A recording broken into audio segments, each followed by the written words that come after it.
buenas tardes, profesor, buenas tardes, compañeros. El día de hoy, mi grupo y yo vamos a hablar sobre la generación Z. El trabajo busca analizar las protestas de la generación Z en Lima en octubre del 2025, entendidas como un fenómeno político y cultural que revela cambios profundos en la reacción de la ciudadanía, Estado y poder.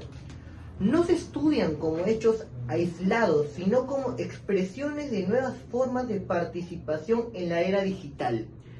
Para interpretarlas hay que analizar y apoyar estas teorías de diversos autores vistos en clase, lo que permitirá abordar temas como miedo social, la libertad, los riesgos de la democracia y la emoción política. El estudio que otorgamos es variado en secciones. Primero, un contexto sobre la situación peruana del 2025 y el papel de la generación Z. El estudio se organiza en varias secciones. Primero, un contexto sobre la situación peruana en el 2025 y el papel de la generación Z. Luego, un cuadro de ideas centrales basadas en distintos autores que iluminan diversas en el conflicto. Posteriormente, una quinta idea que amplía la reflexión y finalmente las conclusiones que sintetizan las narrativas. En conjunto, el propósito es mostrar las protestas fueron resultado de un choque entre el Estado en crisis y una generación que, en base de las formas de acciones, busca resistencia a la política. Bueno, muy buenas tardes. En esta oportunidad voy a hablarles un poco sobre el contexto de las protestas de la generación Z en el último octubre del presente año. En octubre de 2025, Lima vivió una serie de protestas masivas, encabezadas principalmente por jóvenes de la denominada generación Z. Estos ciudadanos, en su mayoría nacidos entre los años 90 y 2000, salieron a las calles para mostrar su descontento con el gobierno, el Congreso y en general con toda la situación del país, como ya conocemos. Todo esto ocurrió dentro de una crisis política prolongada, marcada principalmente por la creciente desconfianza hacia las instituciones, múltiples denuncias de corrupción de los políticos actuales del país y reformas muy cuestionadas como los cambios en los sistemas de las pensiones. Un punto clave es que muchos de estos jóvenes sienten que hoy es muy difícil de acceder en general a un buen trabajo con condiciones dignas de un ser humano, vivir con seguridad o de realmente sentir que pueden progresar quedándose en el Perú. Esa sensación de falta de oportunidades los lleva a usar las protestas como un espacio para expresar frustración, incertidumbre frente al futuro y también un fuerte deseo de cambio, principalmente por amor a nuestro país y que este siempre vaya mejor. Las primeras marchas comenzaron con reclamos puntuales, como la derogación de reformas provisionales puestas por el Congreso. Sin embargo, la agenda se amplió rápidamente. Se empezó a exigir mucha más seguridad en las calles, justicia ante los abusos policiales, el rechazo a leyes que se consideraban procrimen y, sobre todo, una representación política real del pueblo, que reflejara las necesidades del mismo y sus preocupaciones. Lo interesante es que estas propuestas tuvieron un estilo muy propio de la generación Z. Se apoyaron fuertemente en lo que es redes sociales como TikTok, Instagram o X principalmente para su organización. Usaban referencias de la cultura pop y una estética juvenil que las diferenció de movilizaciones de generaciones anteriores. Esto muestra una forma distinta de una participación política más juvenil, más actual, un poco más horizontal, más espontánea y menos ligada a partidos o a una estructura tradicional. En otras palabras, los jóvenes encontraron su propia manera de involucrarse en la vida política del país y sobre todo hacerse escuchar. La respuesta del Estado fue la declaración de estado de emergencia en Lima, Metropolitana y Callao. Después de varios enfrentamientos, abusos policiales principalmente, e incluso el lamentable fallecimiento de un protestante, esta reacción fue vista por muchos manifestantes como una postura represiva y distante de lo que ellos demandan. En vez de calmar el conflicto, reforzó la idea de que las instituciones no están dispuestas a escucharnos, lo que aumentó más la indignación entre los jóvenes. En resumen, las protestas de octubre del presente año, lideradas por la denominada generación Z, reflejan un malestar profundo en una nueva generación de peruanos que ya no confían en sus propios gobernantes. La combinación de factores como la constante crisis política, la desigualdad persistente e inseguridad generó un escenario donde miles de jóvenes sintieron que la única forma de hacerse oír era tomando las calles. Lo que vimos en Lima no fue solo un reclamo puntual, sino un llamado urgente a renovar principalmente la vida política del país para que éste progrese como todos los peruanos queremos. Analizar las protestas de la generación Z en Lima en octubre del 2025 desde el enfoque de Zetan Todorov. Este autor plantea que las democracias no suelen caer de forma abrupta, sino por deterioros internos. A eso se les llama los enemigos íntimos de la democracia: el populismo, el autoritarismo y la manipulación de poder. Así que bueno, con esta idea podemos entender que los jóvenes sintieron la necesidad de movilizarse. En 2025 hay una percepción creciente de que el gobierno actuaba sin transparencia, con decisiones poco justificadas y narrativas que buscaban dividir.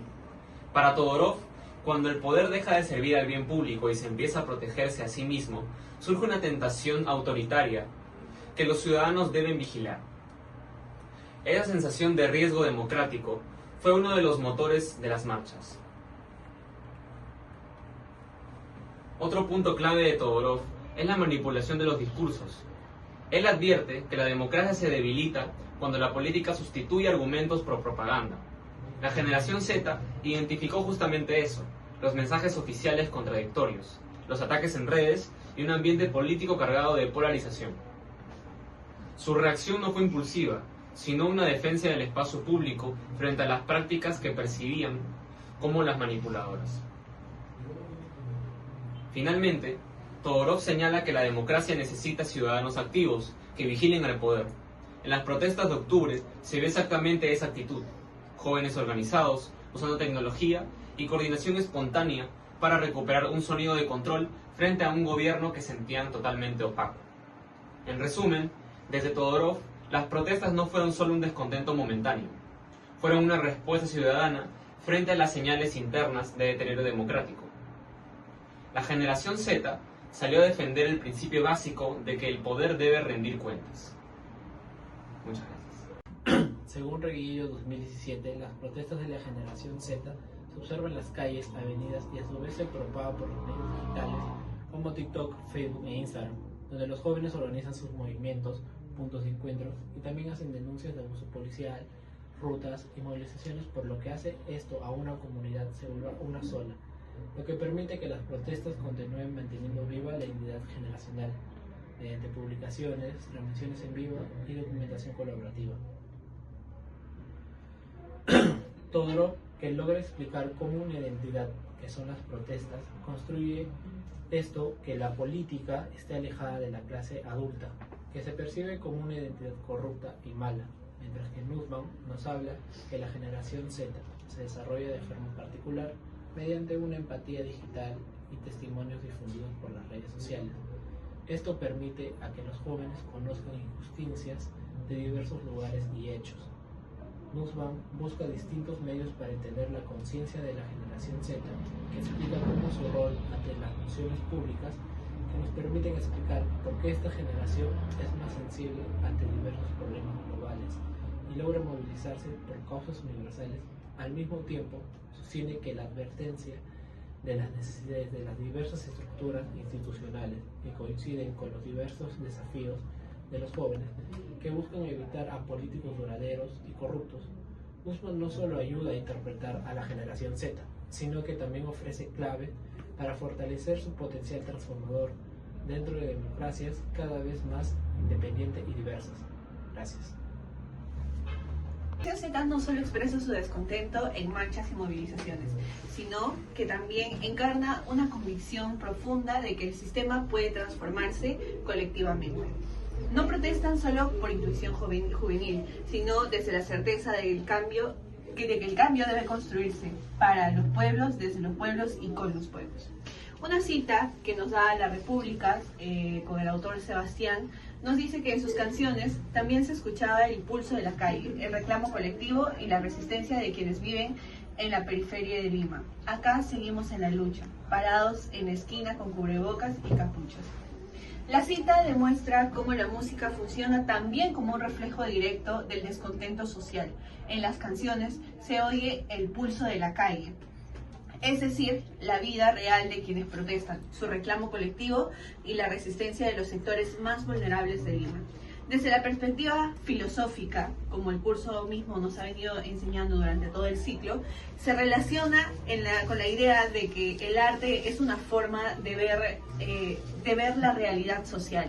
Como plantea Teodoro Adorno, las manifestaciones artísticas revelan tensiones y contradicciones del mundo real, que muchas veces el discurso oficial intenta ocultar. En este caso, la música se convierte en un vehículo de denuncia y un espacio donde expresa la injusticia que viven los jóvenes y los habitantes de la periferia. Esto lo podemos vincular con la realidad social. En la marcha del pasado 15 de octubre se han visto bastantes víctimas. Una de ellas fue Truco, un rapero que ha muerto a causa de una bala dada por un policía. Esto también refleja una denuncia que se puede hacer a través de los estatus y las clases sociales.